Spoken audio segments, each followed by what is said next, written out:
A Associação de Futebol de Leste considera Congresso FFTL lautar de se foi impacto para jogador seleção Sierra.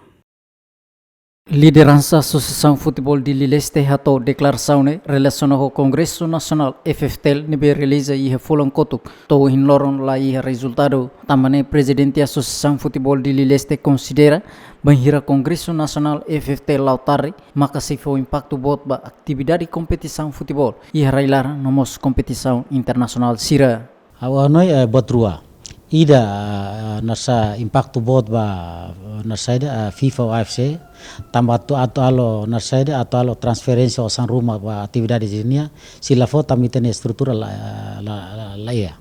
ida selu impacta liu itania ba atividade berai larang liu ba competição internacional nebe makitene jogador sirat sai baliur impacta tam orçamento nebe makapara awaten muito bem orçamento la ia tamanema onai kata akar la koi tinggal lera la kongreso ne fula indane ka fula ngoi mai akar la koi ting kongreso ne lawan tam kongreso berbeda ne ida kandidat ida da antiana agora ela kandidat ida agora tan sama katu ba fal kongreso kontinasane agora depende ba presidente interino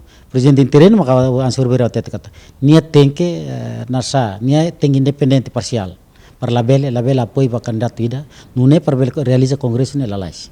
e claro kata corbeira nasa ne problema então tamba balu akara kanoi kata teng be secretário geral ba vota e presidente bala é direito vota mas artigo 26 até momozela até kata sema é direito voto sema tuir congresso é direito voto nem presidente associação lá é o secretário geral nem vice-presidente a não ser nia ya preocupação buat selu rumah nia mak fo recomendação até vice mak direito voto ga ou secretário geral direito voto mas vice